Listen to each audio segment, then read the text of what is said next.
Power is not inherited, it is not granted, it is not stumbled upon by accident. Power is seized by those who understand its true nature, and it is held by those who master the art of invisibility, calculation, and ruthless self-interest. If you are here, you already sense something most people refuse to acknowledge. The world does not reward the honest, it rewards the strategic. It does not elevate the loudest voice, it elevates the sharpest mind. And it does not fear the aggressive, it fears the invisible tactician who moves 3 steps ahead while everyone else is still reacting to the present moment. This is not a lesson in morality. This is a lesson in survival, in dominance, in understanding that the game of power has always been played, whether you chose to participate or not. The only question is whether you will be a player or a pawn, whether you will shape outcomes or be shaped by them, whether you will control the narrative or become another casualable in someone else's strategy. Let me be clear from the beginning. What you are about to learn will separate you from the masses who operate on emotion, impulse, and naive trust. You are here because you understand that niceness is not a strategy, transparency is not strength, and playing fair in an unfair world is simply a recipe for exploitation. To master strategic power, you must first accept a fundamental truth that most people will never admit. Human beings are not driven by logic. They are driven by emotion, ego, insecurity, and desire. And once you understand what drives them, you can influence them without them ever realizing they have been influenced. This is not manipulation for the sake of cruelty. This is manipulation as a tool of survival and advancement. The person who refuses to learn these principles does not remain innocent. They simply remain vulnerable. They become the target, the stepping stone, the forgotten name in someone else's rise to power. You will not be that person. From this moment forward, you are entering a different level of awareness. A level where you see the chessboard clearly while others stumble blindly through their own emotional chaos. You will learn to act like a king, not because you announce your authority, but because you embody it so completely that others instinctively defer to your presence. You will learn to think like a general, not because you seek conflict, but because you anticipate it, prepare for it, and win before the battle ever begins. And you will learn to move like a ghost, not because you are weak or passive, but because you understand that the most dangerous power is the power no one sees coming. Let us begin with the first principle. Act like a king, but never announce the crown. A king does not beg for recognition. He does not explain his authority. He does not justify his decisions to those beneath his understanding. A king simply exists with such certainty, such internal alignment, such unshakable composure that the room adjusts to him, not the other way around. But here is where most people fail. They confuse acting like a king with acting like a tyrant. They think power is loud, aggressive, domineering. They think it requires constant assertion, constant reminder, constant proof. This is the behavior of insecure men pretending to be powerful. True power whispers, true power waits. True power observes. When you walk into a room, you do not need to be the loudest person there. You need to be the most composed. You do not need to dominate every conversation. You need to control the flow of every conversation without appearing to do so. You do not need to prove your intelligence. You need to let others reveal their ignorance while you remain strategically silent. This is the posture of a king. Calm, deliberate, unbothered by the chaos around him. He does not react to provocation because reaction is the language of those who can be controlled.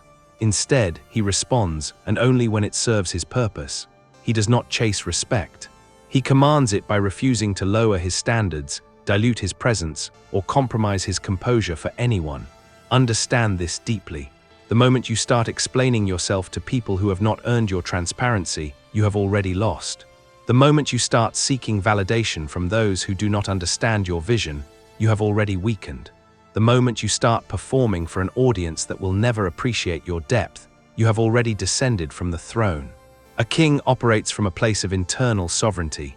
He knows who he is. He knows what he wants. He knows what he will tolerate and what he will not. And because of this clarity, he does not need permission, approval, or applause from anyone. His power is not contingent on external validation. It is rooted in self-knowledge, self-discipline, and self-respect. This makes him untouchable. Now let us move to the second principle. Think like a general, master the battlefield of human psychology. A general does not win wars through brute force alone. He wins through preparation, observation, and strategic positioning. he studies the terrain. He anticipates the enemy's movements. He understands weaknesses, motivations, and patterns. And most importantly, he never reveals his full strategy until the moment of execution. If you want to dominate in any environment, whether professional, social, or personal, you must adopt this mindset. You must become a student of human behavior. You must learn to read people faster than they can read you. You must identify what they want, what they fear, what they hide, and what they will do when pressured. Most people are astonishingly predictable once you understand their core drivers. The insecure person will always seek validation. The arrogant person will always protect their ego. The fearful person will always choose safety over growth. The ambitious person will always prioritize advancement over loyalty. Once you identify these patterns, you can position yourself accordingly. You can offer the insecure person just enough praise to keep them compliant. You can stroke the arrogant person's ego to make them blind to your real intentions. You can provide the fearful person with comfort to ensure they never challenge you. You can align with the ambitious person's goals to make them believe you are an ally while you advance your own agenda. This is not cruelty. This is clarity. This is understanding that people are not neutral. They are either assets or obstacles. They are either aligned with your mission or they are draining your resources. And your job is to categorize them correctly, position them strategically, and use them efficiently without ever making them feel used. The best manipulation is the kind where the other person believes it was their idea. The best influence is the kind where the other person thanks you for guiding them in the direction you needed them to go. The best control is the kind that never feels like control at all. This is the art of thinking like a general. You do not announce your strategy. You do not telegraph your moves. You do not reveal your hand until the game is already won. You operate in layers. The surface layer is what people see, the calm demeanor, the reasonable tone, the cooperative attitude. But beneath that surface, you are calculating, adjusting, maneuvering. You are gathering information while giving away nothing of substance. You are observing reactions while keeping your own reactions controlled. You are building alliances while preparing for betrayals. You are smiling while sharpening your blade. And this is not exhausting when you understand it as a game. It becomes exhilarating. It becomes second nature. It becomes the difference between being a victim of circumstance and being the architect of your own destiny. Now we arrive at the third principle. Move like a ghost, become untraceable and therefore unstoppable. The ghost does not announce his presence. He does not leave evidence. He does not operate in predictable patterns. He influences outcomes without being connected to them. He shifts environments without being seen as the cause. He dismantles obstacles without ever being blamed. This is the highest level of strategic power, to move through the world in such a way that your influence is felt, but your fingerprints are never found. To shape situations without appearing to shape them. To remove threats without creating enemies. To advance your position without triggering resistance. Most people fail at power because they are too visible. They announce their ambitions too early. They reveal their strategies too openly. They make enemies unnecessarily by being too direct, too aggressive, too transparent. But the ghost understands that visibility is vulnerability. The more people know about your plans, the more they can interfere. The more they understand your methods, the more they can counter them. The more they see you coming, the more they can prepare. Defenses, your goal is to be the force that people feel but cannot identify. The reason things happen, but not the obvious cause. The silent variable that shifts outcomes in your favor while everyone else is looking in the wrong direction. This requires discipline. It requires you to resist the urge to take credit, to boast, to be recognized. It requires you to let others believe they are winning while you are actually positioning them exactly where you need them. It requires you to lose small battles intentionally so you can win the larger war. It requires you to appear harmless, cooperative, even submissive when necessary, all while you are gathering intelligence, building leverage, and preparing your next move. The ghost is patient. He does not rush. He does not panic. He does not react emotionally when things do not go according to plan. Instead, he adapts. He recalibrates. He finds another route. Because he is not attached to one specific path. He is attached to one specific outcome, and he will use whatever method is necessary to achieve that outcome. Let me give you an example of how this works in practice. Imagine you are in a workplace where someone is actively trying to undermine you. They spread rumors. They take credit for your work. They position themselves as superior. The average person would confront them directly. They would defend themselves. They would try to expose the other person's behavior, but this approach almost always backfires. It makes you look defensive, emotional, petty. It creates drama. It forces others to choose sides. And often, the more charismatic manipulator wins that game. The ghost takes a different approach. He does nothing directly. Instead, he observes. He identifies who this person has already alienated. He quietly builds relationships with those people. He lets the underminer continue their behavior, knowing that eventually they will overreach. They will make a mistake. They will reveal their true nature to the wrong person. And when that moment comes, the ghost does not need to say a word.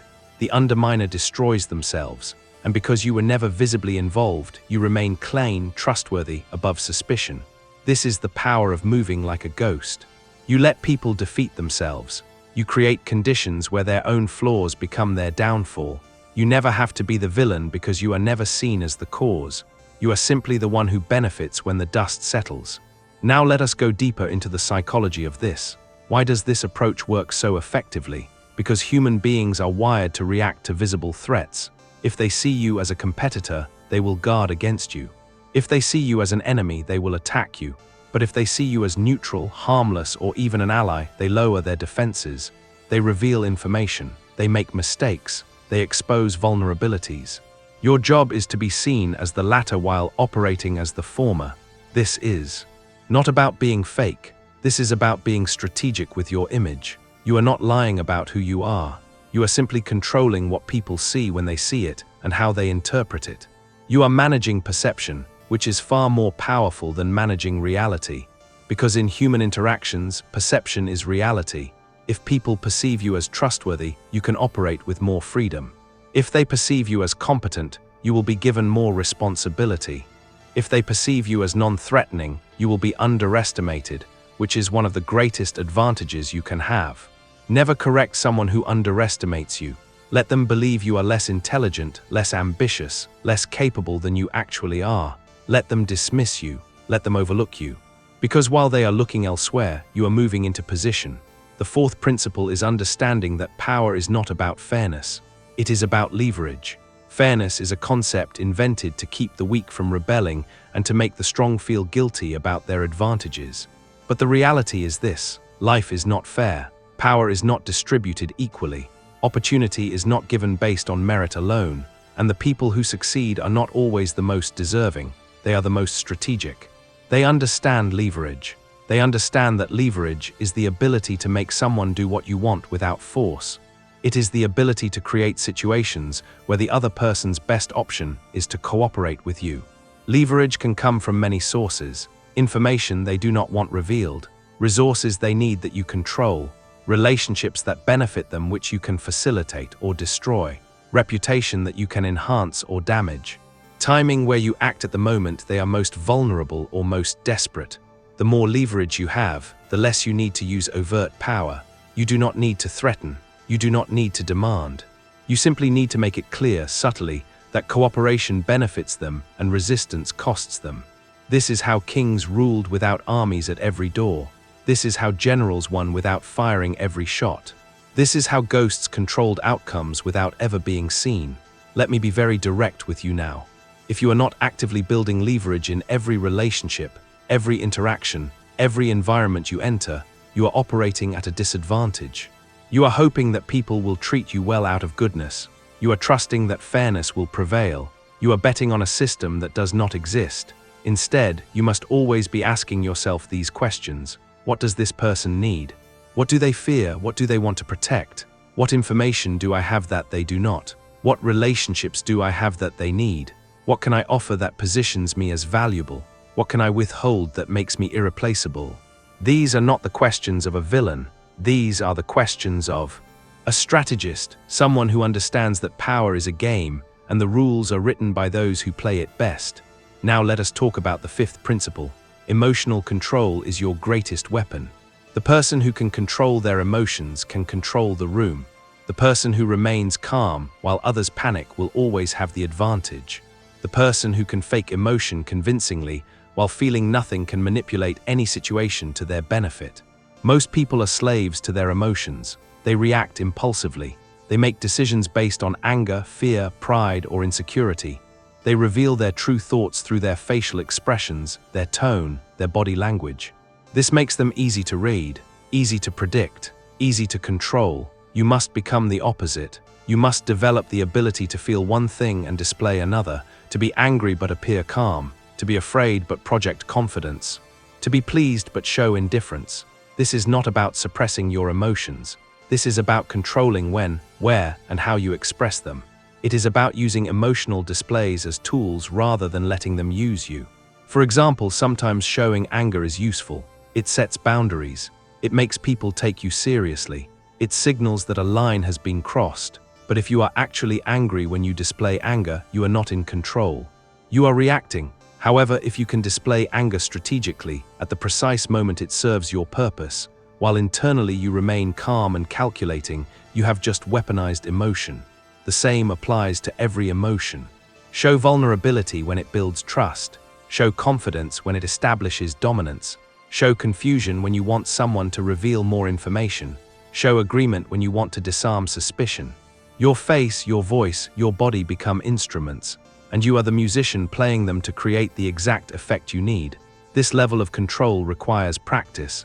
It requires self-awareness. It requires the ability to observe yourself from outside yourself, to monitor your reactions, to catch yourself before you slip. But once you develop this skill, you become nearly impossible to manipulate. Because manipulation relies on triggering emotional reactions. If you do not react emotionally, the manipulation fails. The person trying to provoke you reveals their hand while you reveal nothing. They exhaust themselves while you remain composed. They lose credibility while you gain it. This is why emotional control is not just defense, it is offense. It is how you dominate interactions without ever raising your voice. Let us move to the sixth principle. Silence is more powerful than speech. Most people talk too much. They fill silence with nervous chatter. They explain when no explanation is needed. They reveal their thoughts, their plans, their insecurities freely, believing that communication builds connection. Sometimes it does, but more often it builds vulnerability. Every word you speak is information. Information that can be used against you, misinterpreted, or weaponized. The less you say, the less ammunition you give. The more you listen, the more you learn. The longer you stay silent, the more uncomfortable others become, and in that discomfort, they reveal far more than they intended. Silence also creates mystery. And mystery creates power. When people cannot figure you out, they become obsessed with understanding you. They project onto you. They fill in the gaps with their own assumptions, often making you more impressive, more intelligent, more dangerous than you actually are. Let them never correct a favorable assumption. Silence forces others to speak first, which means they set the frame, reveal their position, and show their cards before you have to show yours. In negotiations, the person who speaks first usually loses. In conflicts, the person who stays calm and quiet while the other person rants always appears more rational. In social dynamics, the person who listens more than they speak is perceived as wise, thoughtful, and trustworthy. But here is the key. Your silence must be intentional, not passive. It must come from a place of strength, not fear. Weak silence is avoidance. Strong silence is strategy. Weak silence is hiding. Strong silence is observing. Weak silence is fearful. Strong silence is predatory. You are not quiet because you have nothing to say.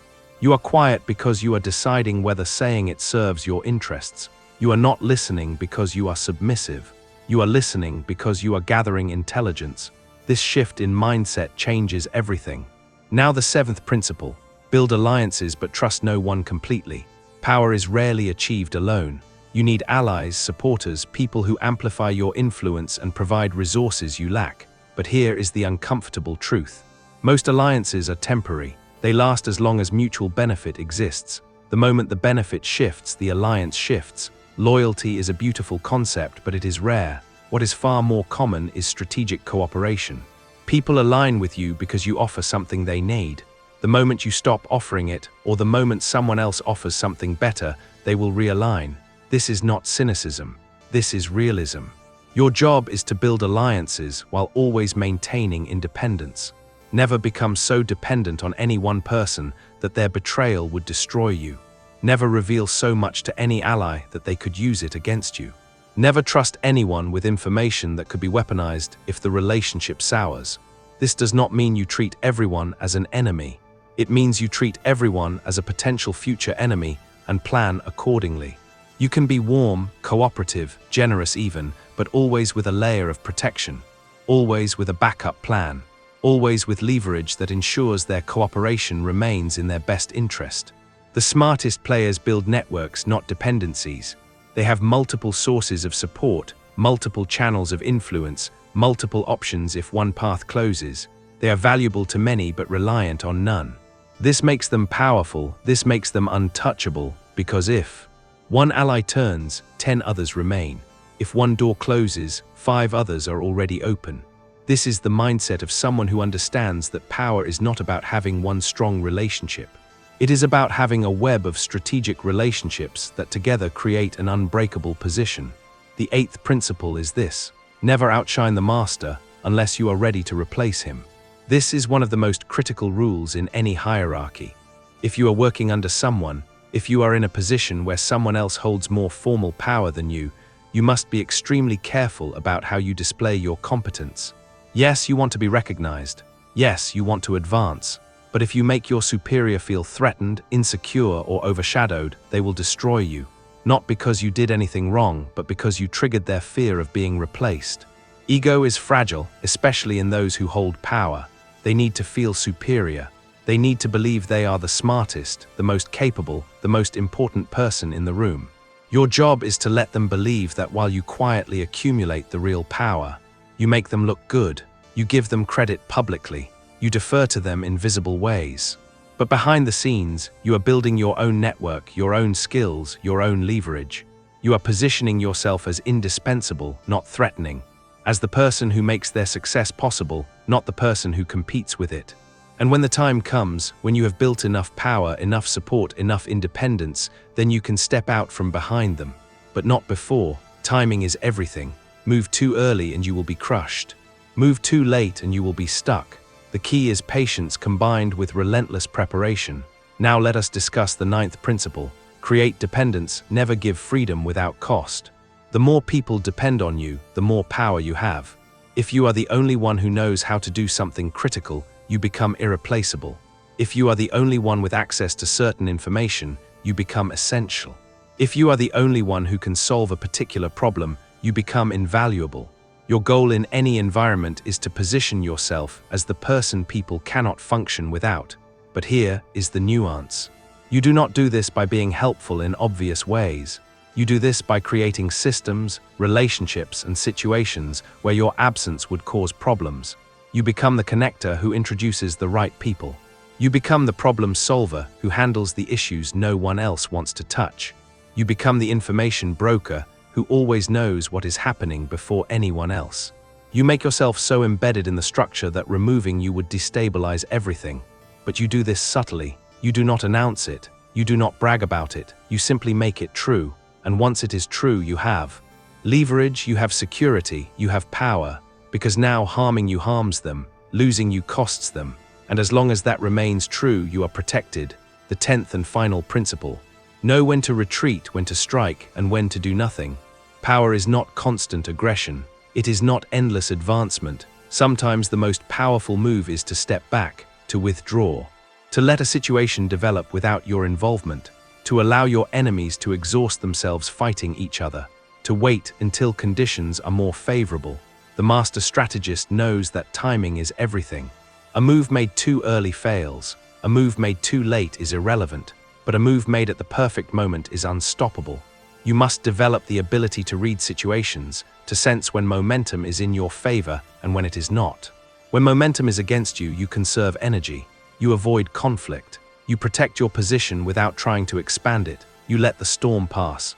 But when momentum shifts in your favor, when your enemies are weak, when opportunities open, when conditions align, that is when you strike. Fast, decisively, overwhelmingly.